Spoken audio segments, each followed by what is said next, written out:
Hello friends, स्वागत है आपका अपने चैनल फैक्ट्स और रावली में। अगर आप हमारे चैनल पर नए हैं तो प्लीज चैनल को सब्सक्राइब करना ना भूलें। आज का हमारा विषय है प्राचीन भारत में बाल विवाह का मिथक क्या था और विवाह के समय राम सीता की वास्तविक आयु क्या थी। प्राचीन भारत में बाल विवाह अस्तित्व में नहीं था और इस्लामी आक्रमणों के कारण बाद में शुरू हुआ। वेदों, इतिहास और पुराणों में किसी में भी बाल विवाह का उल्लेख नहीं है। प्राचीन काल में सभी महिलाएं कम से कम 16 वर्ष की आयु प्राप्त करने के बाद विवाह करती थी और अधिकांश विवाह स्वयंवर से होते थे। कई विद्वान ये गलत दावा करते हैं कि विवाह के समय राम सीता बच्चे थे, लेकिन वाल्मीकि रामायण ने उन्हें गलत साबित किया। वैदिक काल से ही उपनयन या शिक्षा दीक्षा को दूसरा जन्म माना जाता था। ब्राह्मणों के लिए 8 वर्ष की आयु में, क्षत्रियों के लिए 11 वर्ष की आयु में और वैश्य समाज के लिए 12 वर्ष की आयु में किया जाता था। उसके बाद ही उन्हें द्विज यानी 2 बार जन्म लेने वाला कहा जाता था। चूंकि सीता और राम दोनों क्षत्रिय परिवार से, इसलिए उन दोनों ने 11 वर्ष की आयु में दीक्षा दी गई। तो उनके दूसरे जन्म के बाद उनकी आयु 6 और 13 वर्ष की थी, लेकिन विवाह के समय उनकी जैविक आयु 17 और 24 वर्ष की थी। अयोध्या में 12 वर्ष में वैवाहिक जीवन के बाद जब वो वनवास में गए तो उनकी आयु 18 और 25 वर्ष की थी, लेकिन जैविक आयु 29 और 36 वर्ष थी। अब हम बात करेंगे पहले श्लोक के अनुवाद की। पहले श्लोक का अर्थ है, मैं इच्छा अनुसार घर के बाहर 12 वर्षों तक रहा हूं और मनुष्य के लिए निर्धारित सभी प्रकार के सुखों का आनंद उठाया है। और यह है दूसरा श्लोक। इसका अनुवाद है, विवाह के 13वें वर्ष में राजा दशरथ ने राम के अभिषेक के लिए अन्य मंत्रियों को परामर्श किया। अब बात करेंगे तीसरे श्लोक की।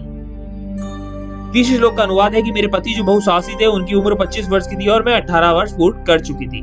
जब रावण ने 13 वर्ष वन में रहने के बाद सीता का अपहरण किया, तब उनकी वास्तविक आयु 42 वर्ष की थी और राम की वास्तविक आयु 49 वर्ष थी, यानी 49। जब राम ने रावण का वध किया और सीता के साथ वापस अयोध्या लौटे तो उनकी उम्र क्रमशः 50 और राम की उम्र 50 और सीता की उम्र 83 वर्ष थी।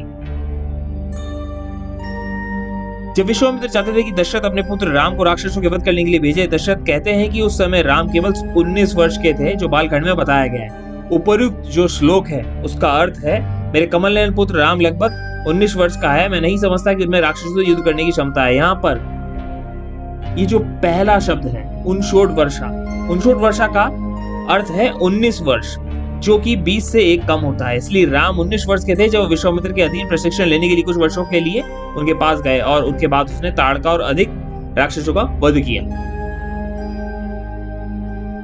24 वर्ष की आयु में उन्हें स्वयंवर में ले जाया गया और सीता से विवाह किया, जो उस समय 17 वर्ष की थी।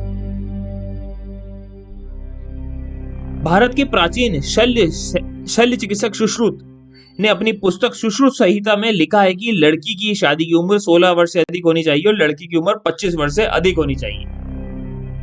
पद्म पुराण में सीता को विवाह से पहले वयस्क बताया गया है। पद्म पुराण में सीता का विवाह से पहले एक पूर्ण वयस्क महिला के रूप में वर्णन किया है। रामायण में ऐसा कई उदाहरण है जो साबित करते हैं कि विवाह के समय राम सीता वयस्क थे। रावण द्वारा उनका अपहरण करने से पहले उन्हें 12 वर्ष अयोध्या में और 13 वर्ष जंगल में साथ बिताए थे।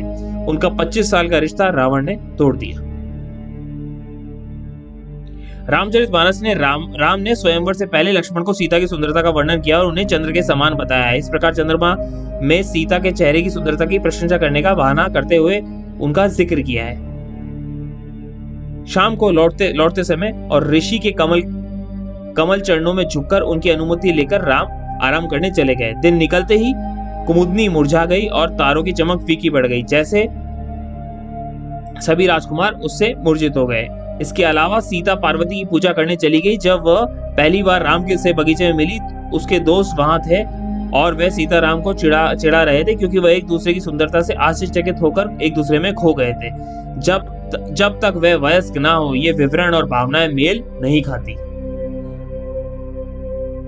1000 वर्ष पहले भारतीय महिलाओं का कोई बाल विवाह नहीं होता था, कोई जबरदस्ती विवाह नहीं किया जाता था। अधिकांश विवाह या तो स्वयंवर से होते थे या माता पिता की पसंद से होते थे।